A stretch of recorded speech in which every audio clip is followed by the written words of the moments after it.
Não sou padre nem pastor, apenas estudo a Bíblia com inteligência artificial para sempre te trazer uma visão imparcial. E aí, como é que você está? Na paz?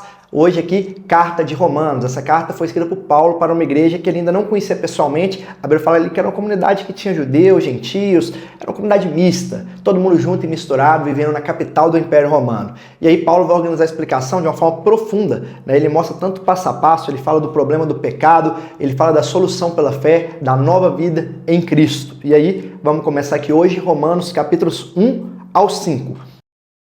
No capítulo 1, Paulo começa afirmando que o Evangelho, né, a palavra de Deus, a Bíblia, é o poder de Deus para salvar todo aquele que crê. Aí fala primeiro o judeu, depois o gentio. E ele mostra que a ira de Deus se revela contra a impiedade humana. Porque mesmo conhecendo a verdade, por meio da criação, da consciência e dos atributos invisíveis de Deus, os homens decidiram rejeitar Deus e seguir os seus próprios desejos.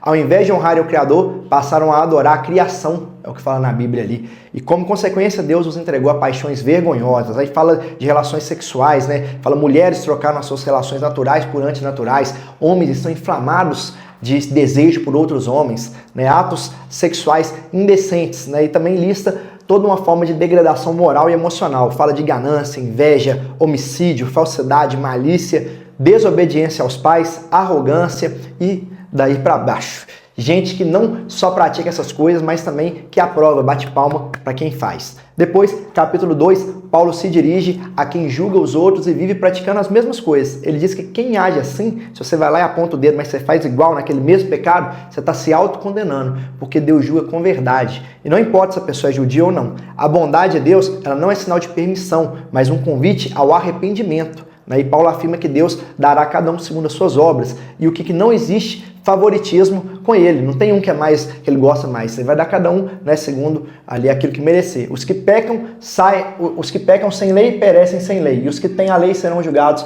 por ela. E o verdadeiro judeu não é aquele que só é externamente, mas sim o que tem o coração transformado. Ele fala assim, a verdadeira circuncisão é a do espírito, não a da letra.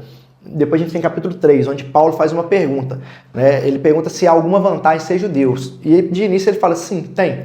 Né? Eles receberam primeiro a palavra de Deus. Só que logo em seguida ele mostra que isso não os torna melhores do que os outros diante de Deus. Fala, todos pecaram, não há justo nenhum sequer, nem o judeu nem o não judeu. Né? A lei veio para calar toda a boca e deixar o mundo inteiro consciente do pecado. Mas agora uma nova justiça foi revelada. Sem depender da lei, Deus justifica quem crê em Jesus. Jesus é apresentado como sacrifício para mostrar a justiça de Deus e perdoar os pecados cometidos no passado. E ele fala que é pela fé e não pelas obras. A fé em Jesus e, claro, você buscar cada vez ser mais parecido com Ele. É isso que vai separar ali quem agrada a Deus. Isso exclui qualquer orgulho. Deus é Deus tanto dos judeus quanto dos gentios. Todos são justificados do mesmo jeito, pela fé. Depois tem capítulo 4, Paulo usa Abraão como exemplo. Ele fala que se ele tivesse sido justificado pelas obras, ele teria que se augurar. Mas não foi bem assim. A Escritura diz que Abraão creu em Deus e isso foi lhe creditado como justiça. Isso aconteceu antes da circuncisão, para que ele se tornasse pai de todos os que creem, sendo circuncidados, sendo judeus ou não. E Davi também foi citado como alguém que entendeu a bênção de ter os pecados perdoados sem depender de mérito. A promessa feita a Abraão de que ele seria herdeiro do mundo não veio por meio da lei, mas sim pela justiça que vem da fé. Eu falei, ele creu mesmo quando o seu corpo já estava envelhecido, mesmo quando a mulher dele já estava estéril, e Deus considerou essa fé como justiça, foi lá e fez para ele.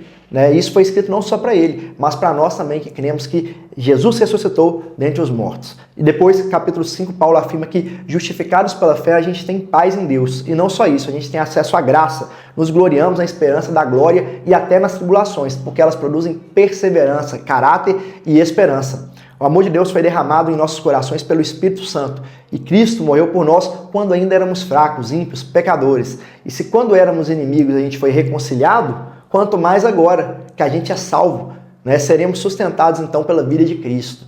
E Paulo também compara Adão com Cristo. Ele fala, por meio de um só homem, Adão, o pecado entrou no mundo, e com ele veio a morte. Mas também por meio de um só homem, Jesus, veio o dom gratuito que superou o pecado. Então, onde abundou o pecado, superabundou a graça. É isso que fala. E duas visões para a gente guardar desses capítulos.